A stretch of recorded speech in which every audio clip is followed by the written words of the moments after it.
What up, world? It's your boy Mark Walter Ward, Super Fact Show, Super Fast Network. Today we got with us Shawn Setaro of Complex Network, author of the best-selling Dummy Boy, the 6ix9ine story. But today we're going to be talking about YNW Melly.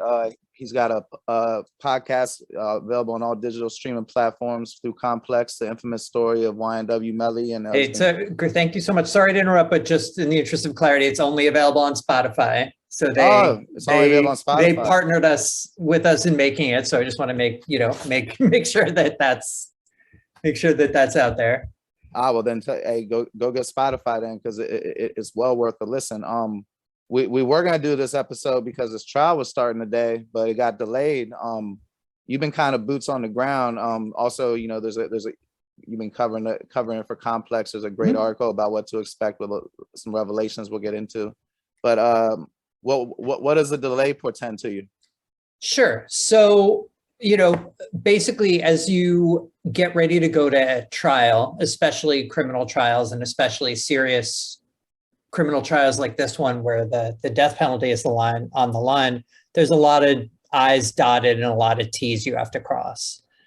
And so basically this date was set in a little bit of a rush because Melly's side said, we want a speedy trial. Basically, they, for whatever reason, and the reasoning of that I'm still not sure of, they kind of pushed to have a trial happen very quickly. And that started this whole process where, they set this trial date, but they hadn't yet worked out all of the things that the two sides were fighting over. Basically, what evidence was going to be allowed, what evidence was, the Mellys team said, we don't want to allow his cell phone records to be used. We don't want to allow other kinds of evidence to be used. The state, of course, is fighting to have it all included. There's, stuff about dueling experts, all kinds of things like that have to be worked out, before a trial can really get started.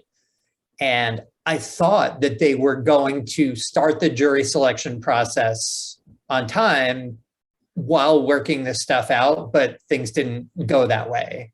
It took, it's taking a while to, do all this stuff, work out all these issues, and depose all these experts. Basically, have both sides do interviews with all of the relevant experts in, various forensics. So that's what's holding it up. And they've stated that's the reason, because oftentimes delays favor the defense. And when I saw I saw it right before we got on, just to go over the article, because your article got updated, and my first thought was he might be about to take a plea. No, look, anything's possible, but no, there's no indication that he's going to take a plea. And the reason, as far as I can tell from being at every hearing I've been able to go to, is just these issues of what's going to be allowed at trial and what's not. One side is trying to exclude as much evidence as possible, and the other side wants to keep as much evidence in as possible.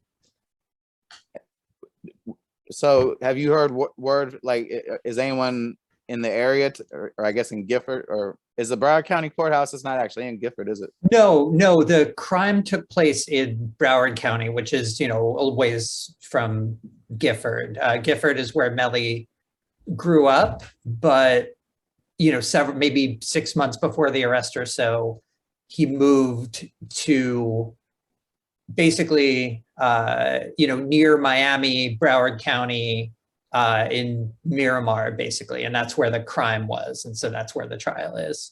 How far away from Miami is Gifford? It's, I believe, several hours. So let me check here, but yeah, I believe it's like, it's a little less than 3 hours. Do you know if that's north or south? Out of curiosity. Gifford is north. North, okay. Yeah.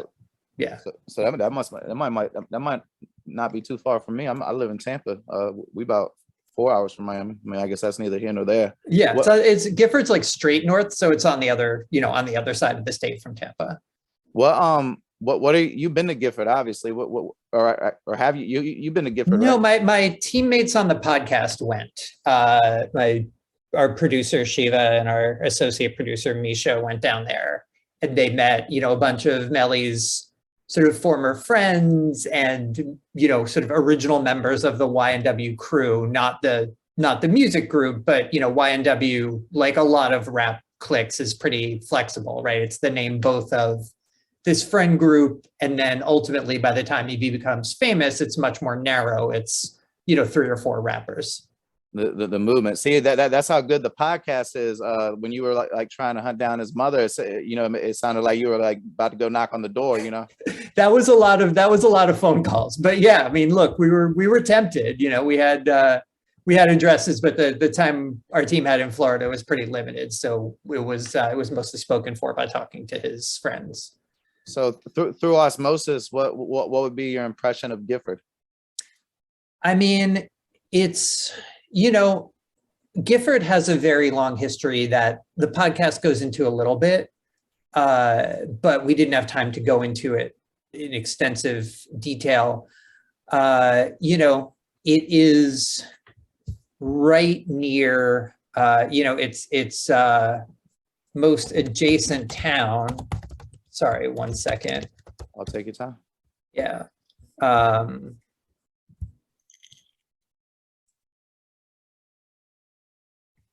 Sorry, one second. So it's most adjacent town is Vero Beach. It's very close to Vero Beach.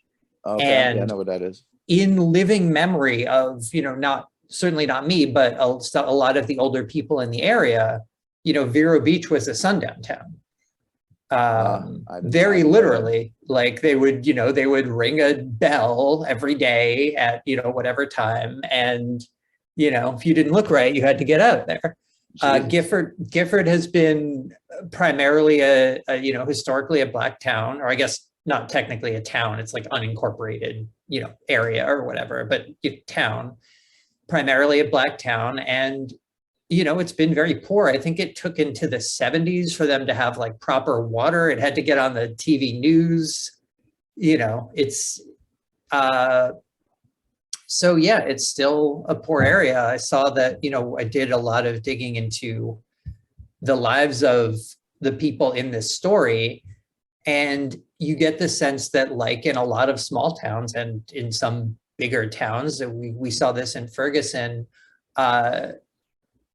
people are getting fined all the time by the cops. You know, a lot of the characters in the story would just constantly get fined for, say, driving without a license, right? Things like that, you know, you need to get to work and you get pulled over, and then, you know, your license gets taken away for another 6 months, and then you get another fine. And, you know, you see this kind of stuff over and over again. Obviously, the Justice Department did a whole report on it in Ferguson after, you know, what happened there a few years back. But I definitely saw some of those same dynamics in, you know, in Gifford looking at it. Which can create quite a troubled young man, which no matter what the outcome of this or what really happened, Melly seems to be incredibly troubled. I'm curious if you know, and I'm gonna ask you to be speculative here, because of course there's no way we can know, but you know, they're gonna use his lyrics against him to prove that he's capable of murder, if not particularly committing that particular murder. I would say that, you know, sorry to interrupt, but I would say that there's been no indication so far that the cops have any interest in his lyrics. I saw a long deposition with the lead detective who was very clear on this, that they weren't interested in his lyrics. You don't think they're going to open a statement? I don't think so. I mean, look, we'll see. I could be wrong, right? I could be wrong, but it seems like Murder on My Mind would be like, go leave the money on the table, you know? I'm pretty sure. But, you know, I think that I haven't gotten any indication from the prosecutor or from any of the witnesses who I've seen deposed that they have any interest in that. I will say that they were interested in what probably turned out to be lyrics. They had a video of Melly issuing something that they said seemed to be him gloating over the murders, but that the defense says was him just rapping some lyrics to his phone, to a song that wasn't his, to a Kevin Gates song. All right, well, that would still keep on my point. If he tried to use the insanity defense, like I'm sure like you said, his lawyers argued that shouldn't be used and it's not relevant. if he was going to try to use the insanity defense and you know, try to introduce those public appearances where he was, you know, in different personalities, I bet the defense would move to, the prosecution would move to exclude that. And I was just thinking about like the double-edged sword. You know, Yeah, like, I mean, like it's so dichotomous, not even him particularly, but but justice. Like how, what's the justice if both sides are willing to use something against the other side, but then they try to prevent the other side from using the same thing?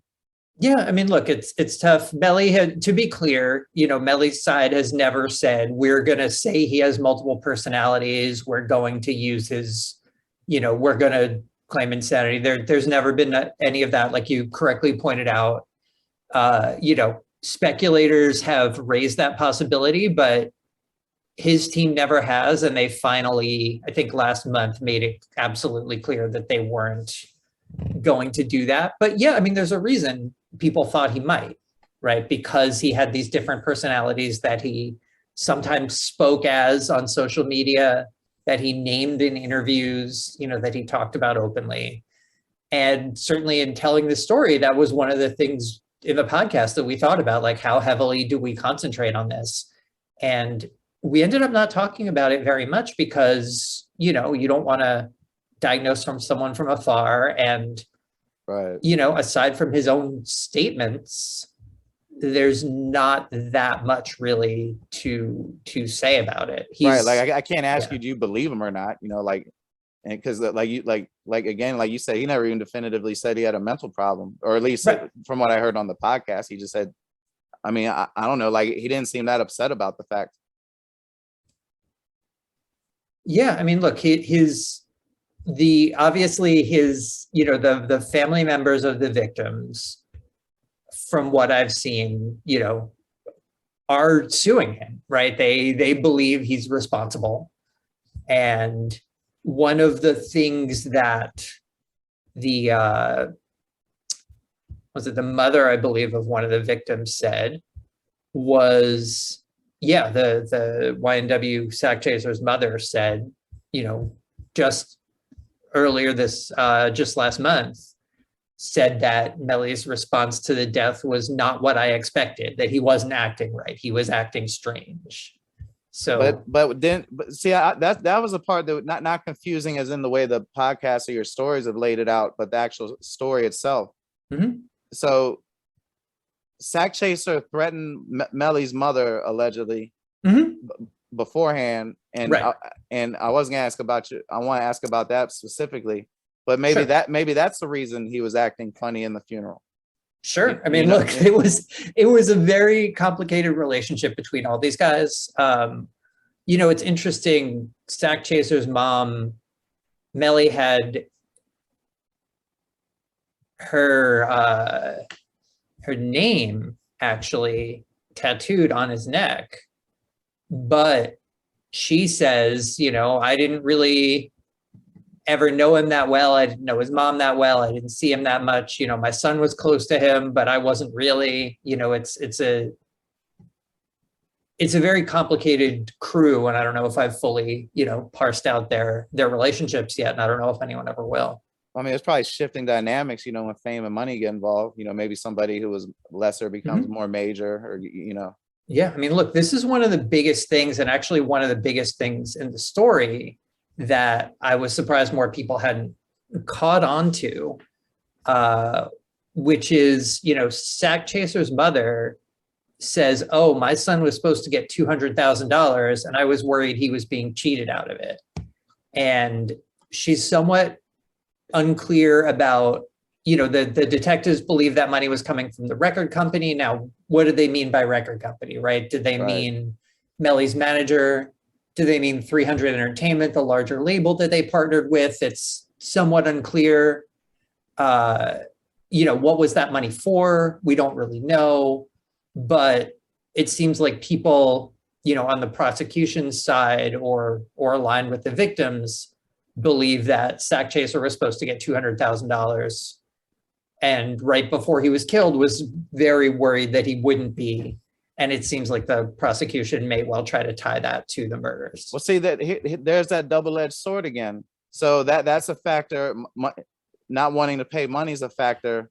But then in your article, you revealed how that he supposedly quote unquote witness tampering because he sent his ex-girlfriend $5,000, and his defense attorney made the comment, if you saw what he spent on his current girlfriend, which would seem to indicate that, you know, there is no financial issues. So on one hand, they're making the argument that he's trying to avoid paying money, and then on the other hand, they're making the argument that he's using money to keep witnesses from coming to court. Right. And to be clear, it's his team say, right. Oh yeah. The prosecutors are saying, yes, he's using money to stop witnesses. Absolutely. Yeah, you're right. There's a lot going on in this. And you're right. The witness tampering accusations are really some of the most dramatic stuff in this, setup so far, because so many of the witnesses can't be found, including people that I've personally talked to on the phone while putting together the podcast. Some of whom made it in, some of whom, for whatever reason didn't, but, and a lot of whom gave initial interviews to the police in the immediate aftermath of the crime, before Melly was arrested, before anything, gave interviews to the police, and now are in the wind, not answering subpoenas, not answering phone calls from the prosecution or the defense, although, the defense has a lot less to gain by speaking to them. Right. And they're sort of in the wind, a number of people who could be key witnesses. That's been one of the interesting things. And like you said, for the people who haven't read my piece yet, Melly's ex-girlfriend and her mother, the state is saying, look, Melly paid them off and sort of also is kind of threatening them, and that's why they're not talking to us. And Melly's lawyers say, sure, his manager paid them. They made a little bit of money. They made a car payment and gave him a little bit of money, gave the mom $5,000, made one car payment for the girlfriend. But Melly and the ex were an item at that point. We're dating. And he's a rapper. He spends a lot of money on his girlfriends, like sue him, that's not illegal, basically. He has a girlfriend now and he spends a lot of money on her. And you can see on Instagram, right, on her Instagram or the various sort of accounts that follow YNW, that he did at least, it seems like he spent extravagantly on her, vehicles and birthday dinners and all kinds of stuff. At least, both sides are claiming that, and you can see the stuff. Obviously I'm not privy to his financial records, so I can't say if like the vehicle she's driving around and says was from Melly actually was from him or not, but it certainly seems that way. And if it was witness tampering, and they would charge it in a second if they could. Sure, if they could prove it. Yeah, absolutely. you bet they would. Right now, I mean, look, I will say, watching this case, both sides are really, I mean, maybe probably because there's so much at stake, they're fighting hard against each other. And, part of the witness tampering accusations are part of really where that comes out.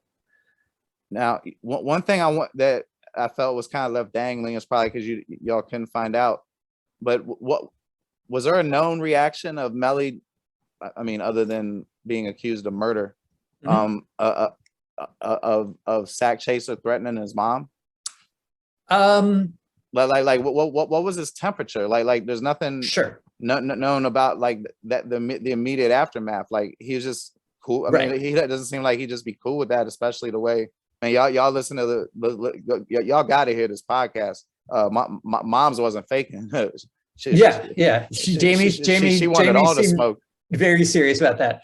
So here's the thing: that video came out after the murders, so it leaked after the murders. The Snapchat video of Jamie's response to these, what she felt were threats from Sac Chaser. Right. We have a good idea what set it off, but we don't know, 100% for sure. There are Facebook posts that Sac Chaser made, but there might be other stuff as well, more interpersonal stuff that we don't know about. So we don't know exactly what set Jamie off. We saw her response, but we don't exactly know, or I don't exactly know when that happened, right? When she when she responded to those threats, when she felt angry enough to respond on Snapchat. But you never heard anything about what Melly thought of that? Like, did he know? People get, when you bring this stuff up, the Sac Chaser and Jamie and Melly sort of triangle, all of a sudden people are a lot less willing to talk to you. It's a very, there's something about that, you know, people are willing to talk about all kinds of other things about all of the same people, you know, suddenly didn't know anything about that.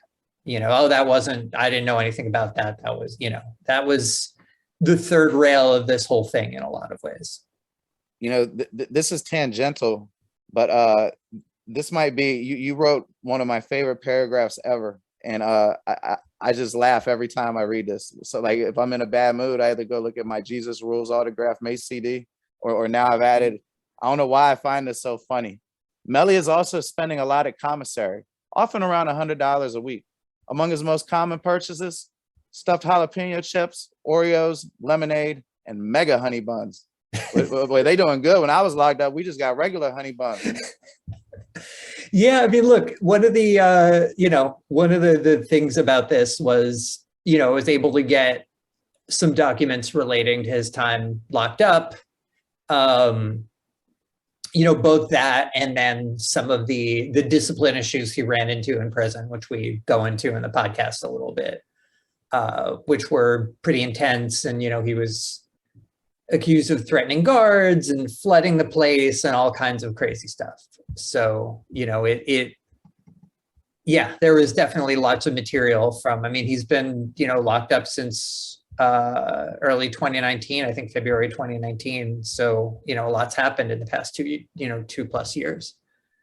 I mean, no matter what, like whether he did this, didn't do this. I mean, whether he has, I don't even know how you're supposed to say multiple personality disorder, but like that man need help.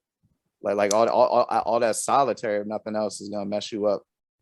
Yeah, I mean, look, it's even if he, you know, if he is found innocent, right? If he's, or not guilty rather, if he's found not guilty at this trial, when it finally really gets going, it's still you know, you're right, it still has devastating effects on him. He's in danger.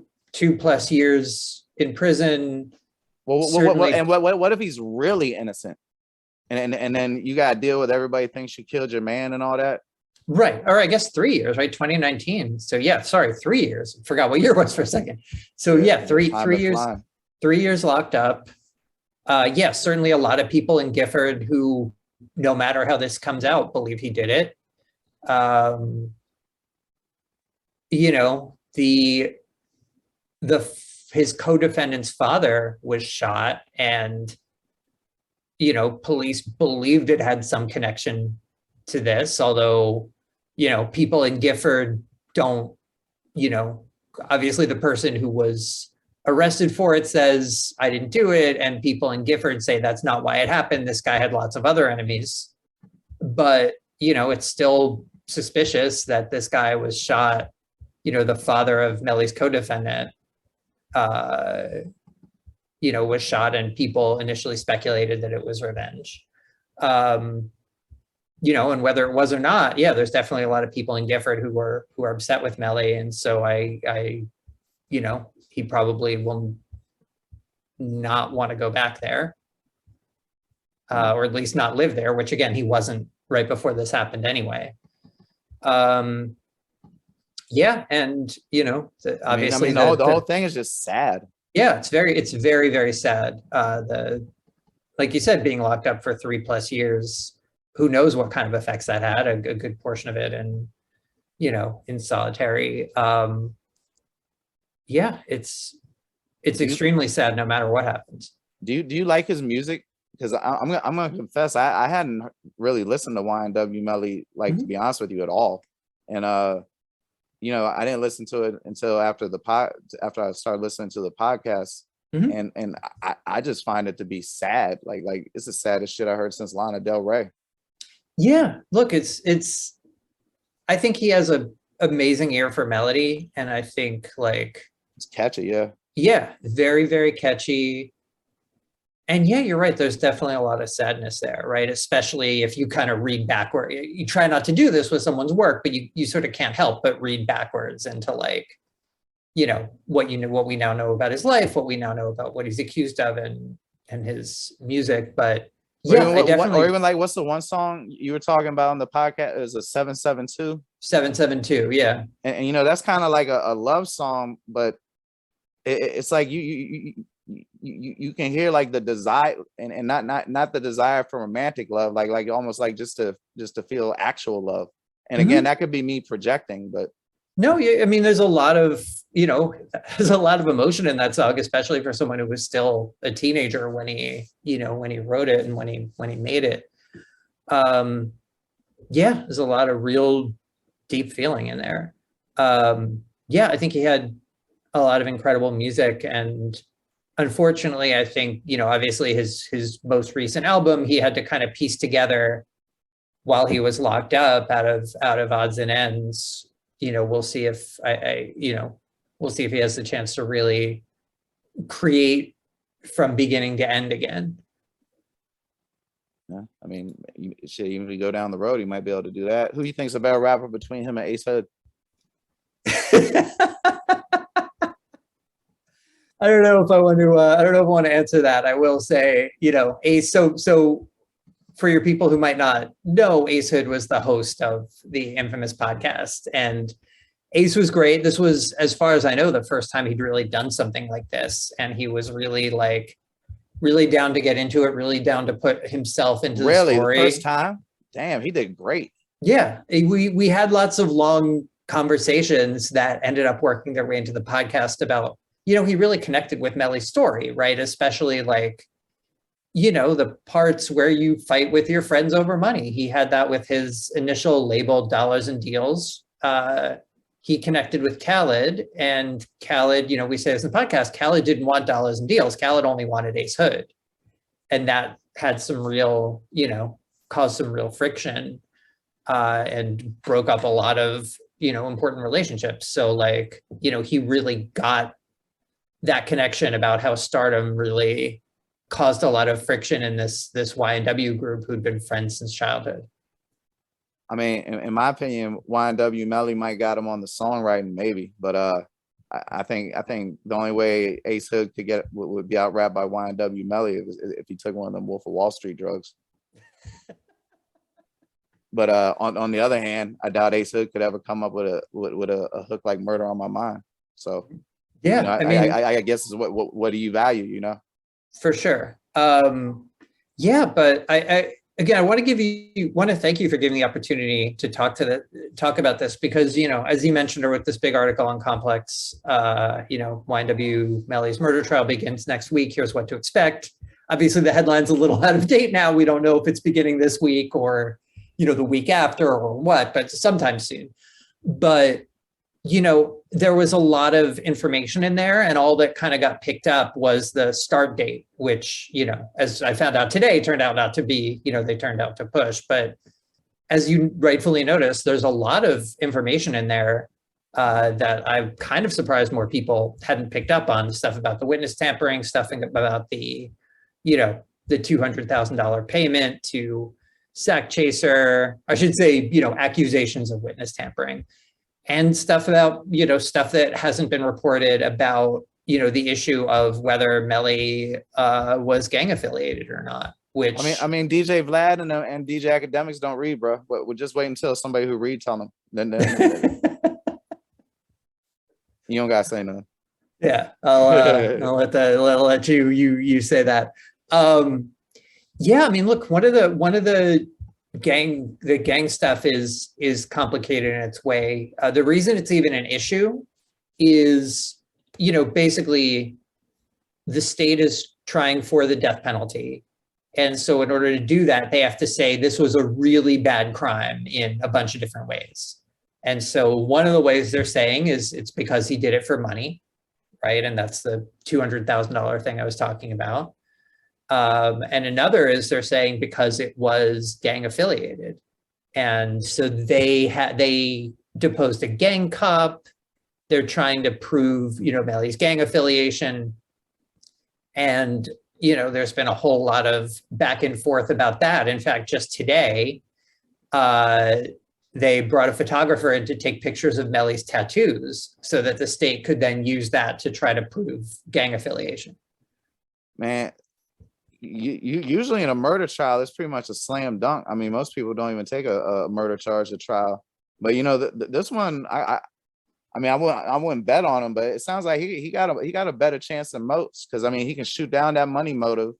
It seems like the gang motive is it's kind of hard to call something gang related if somebody's supposedly in your own gang and you're arguing over money. Then what does the gang have to do with it? It's almost like those two motives cancel each other out. The video footage, for those who don't know, Melly wasn't supposed to be in the car, but leaving the studio, he was in the car. He could have got out in the interim, whatever.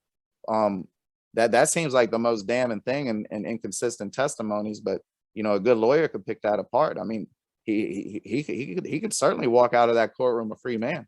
His team is trying very hard, and we'll see how this goes, but they're trying to get the cell phone evidence thrown out. Their argument is like, look, your cell phone info shows he was in the car at the place the murder took place, but how do you know exactly? How can you determine location by a cell phone? You say you're doing it this way, but that's not accurate, stuff like that, very sort of in the weeds things. But the more interesting side of it is they're sort of implying, hey, how do you even know it's his phone in the first place? And so they're trying to sort of argue both ends of that. And we'll see if any of it sticks. You certainly can't blame his team for trying. Right. But as you point out, the cell phone shows, the cell phone location data shows, he was in the car with his co-defendant and the two victims basically the whole time. So they drove from the studio to a remote area, basically then to a hospital. But outside of testimony, that only proves that the phone was there. That doesn't prove that Melly was there. And then he's got three lawyers. Maybe they need a fourth. I don't know. Yeah. And then another thing that made me think that he might be innocent from reading some of those. I'm not trying to give you a whole article where I want people to go read it, but I mean, first off, I don't know what the fuck is wrong with these motherfuckers buying guns on Instagram and shit. But if I just committed a murder, I'm probably not going to attempt to purchase a pistol on Instagram and a DM in 2 days. Right, and that goes along with some of the evidence is that the murder weapon was stashed sort of in the woods somewhere, and that his co-defendant and manager, after the shooting, went back to get it, and from there the trail of it just goes cold. They searched the manager's house and never found it. I mean, the guy who recounted that to the police is in the wind. So if they can find him, he can testify to that. But they haven't had any luck. And he was in the car as well. He says no. I mean, so he saw them. Supposedly, he saw them dispose of the gun, because he can't just say they told him. He saw them pick up the gun from the woods. And how does he know that that's the gun that was used? I mean, because it was bloody, and it was right after the murder, and it was the same type of gun. Somebody in a car, you might get blood on it. I was about to say, why would the gun be bloody? But I guess it was closer. Yeah. So that's But again, the guy who saw that and told the police about it, they haven't been. Last I checked, they hadn't been able to depose him. He'd been difficult to get in touch with. I mean, maybe that's for the better, because maybe some of these people would be in danger in Gifford if they were to, people. I grew up. I mean, I didn't grow up in Gifford, but I grew up right outside of DC, and even if you had no choice and you didn't say anything bad about somebody, I saw people get assaulted for testifying in trials and stuff. So I can certainly understand some people's reluctance to deal with the justice system. But, for sure. In the Tekashi case, there was a last minute potential witness who, had to be basically forced on pain of being locked up to testify. And it was only because at the last minute defense side decided not to use him that he didn't go, that he ended up not testifying. But he was reluctant. He skipped out on, multiple attempts to reach him. And finally, like I said, it was only on, potential punishment of imprisonment that he even showed up in the courtroom at all and was potentially going to be a witness. Although again, at the last minute, he wasn't necessary. How viable do you think B Slime's career is? I mean, he seems to be doing great. You know, he's doing big shows. I think he was maybe at the Grammys the other day or something. Like he seems to be doing really well. He is a big priority for his label. You know, we'll see. We'll see. He's still young. You know, anything could happen. But I know he just had a big hit not that long ago. So, Did he ever live with his stepdad? They are close. I don't know where he lives right now. But I do see, like, you know, there are photos of them together and stuff like that. Him and the stepdad? Him and the stepdad, yeah. I think there was a photo of them just the other day on Instagram in the gym together. So for people who might not understand why Mark is asking, there was a police report from when Melly was, I think, either preteen or early teenager, where he recounted how his stepfather abused him. The charge, you know, I think he was ultimately, either the charges were dropped or he was never actually charged. I forget exactly. We recounted all in the podcast, but there was a police report where Melly, you know, as a kid, recounted his stepfather abusing him. And he said in an interview or a song before too, right? He had, in a song, he'd said that his, like, grandma, you know, disciplined him physically at one point. I mean, shit, I got whoopings when I was little, but, you know, I don't spank my children. I guess you ain't allowed to do that no more. I guess if you did that, they call the police on you. I wouldn't even know. But like, a neighbor, because people in my neighborhood know about this show. A neighbor got the police called on him for spanking a kid, and I saw it, and I got a worse whooping for spilling food on the floor. Like, I couldn't believe police came, you know. Mm-hmm. But I mean, that's just, I guess, you know, society's evolved for the better in some ways and for the worse in other ways. Mm-hmm. For sure. Yeah, I mean, I guess, you know, this. So yeah, so it seems like B Slime and this guy who is, I believe, B Slime's actual biological father are still close. Melly's biological father, who appears in the podcast, you know, is not, you know, doesn't, I believe, really have any connection to him anymore. And you know, I don't want, you know, this has been kind of I mean, this is a down subject in general. So I just like to know, I mean, obviously this has been a runaway success. But what is the reaction to your Dummy Boy Tekashi 6ix9ine book been like for you personally? Because I mean, I've seen it's been overwhelmingly positive. Yeah, I know you charted on Amazon for a while. If you're not still charting. Yeah, for sure. Look, it was very positive. Like, I think some of the best reactions have been from people who are like, well, you know, even when this was happening, I couldn't follow the case because I didn't like this guy, but, you know, I was riveted by this, or I didn't know anything about this, but I was riveted by this, you know, and on the other hand, you know, a while ago, I went, around the time the book came out, I went into this giant chat room on Clubhouse of Tekashi super fans. And I was dreading it, honestly. I was like, oh my God, you know, are they going to take anything I say as just like, you're a hater? But they were really into it too. And I think they, you know, they left, I think, curious about the book, and they were very, like, you know, respectful and into it, and just like a great audience to really get at, you know, some of the minutia of this story. So yeah, I would say overall it's been really positive. It's been great to have a book out and an audio book in the world. And yeah, I'm looking forward to the next thing. Now it's dope, brother. You know, these little things right here is called Funkos, and they often have like exclusives at like Books A Million, and I sell them on eBay, and different places have different exclusives. So I go all around, right? So I was in a Books A Million, and there was a table of music books in the middle, right? Mm-hmm. And you got like the Raekwon biography, the Rick Ross book, Mhm. you know, country people, all kinds of shit. And most people's stacks was like this tall, right? Mhm. And your stack only had like 4 books left in it.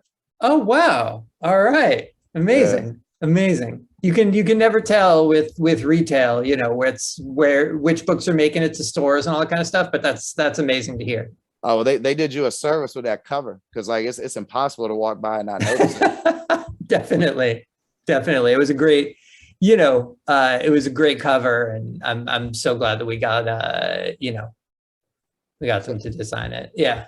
So do you have a potential next big focus? Because it seems like you kind of lock in on something, and you know, really, I mean, it's so cliche, flesh it out. I wish I had something more Yeah, for hip sure. to Look, say, but I don't want to say too much about it, just because you know, we're in the process of trying to lock something in and finalize it now. But yeah, I do have another subject that has been really fascinating me kind of since the Tekashi case. Like, and I guess, you know, the best thing I can say is there's a lot of like structural issues about policing and rap and race and criminal justice that didn't really come up in the Tekashi case because of the strange things about it that were anomalous. The fact that the rapper was cooperating, and so, you know, they were the ones explaining what their lyrics had to do with the gang. The fact that like basically all of the crimes were caught on video, so you couldn't say they didn't do it. Like there were a number of things about that case were anomalous. So I've just been thinking a lot about more typical cases involving the rap world and policing, and how that connects to the larger scope of criminal justice in the US. that's what I was just gonna ask you. I was gonna say, please go macro with that, brother, because Yeah. scale it out. Because Yeah, so I mean, that's the whole implications. You can't talk about, to take just one example, right? You can't talk about how you know, rappers are policed without talking about conspiracy charges, either RICO, like Tekashi was caught up in, or basically the state versions of RICO laws, right? And when you look at those laws, you find, okay, maybe RICO was originally developed for the mob, but, you know, for 20, 30 years now, who's it been used against, right? It's been used against people of color who are supposedly members of street gangs. And Yeah, so, but, you know, but not always fairly. Like, we didn't have gangs in my neighborhood, right? Mhm. And they locked up everybody that was selling crack, and they hit them with RICO. Yeah. And but like you said, it was state versions, right? This is Maryland. So like they had this thing they called kingpin charges. So it was like a sentence escalator, like we were talking about earlier with the gang affiliation. And there'd be guys who probably never made more than $100 on a Friday night that were facing 50 years because they got lumped into that conspiracy thing, like the looseness of it. I mean, they say that an American commits 9 felonies a day on accident, but I'm sure you'll get into it, but like it's very easy to pull a lot of people into those RICO type things that are only tangentially involved, and they end up carrying the full load, just like the people doing the worst of it. Absolutely. I mean, we had in New York a while ago, we had the now infamous case that came to be known as the Bronx 120, where they rounded up 120, you know, supposed gang members in the Bronx. And as you might imagine, with that many people, the amount of connections any of them had to, you know, a gang was very, very minimal.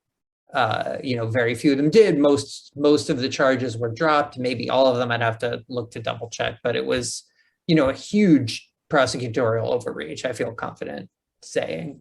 So looking at that, looking at, you know, I think how gun charges are used on a federal level as basically a sentence enhancer is pretty rough and worth looking into. And you can't divorce that from the way rappers are constantly pulled over on pretextual traffic stops to look for guns and drugs.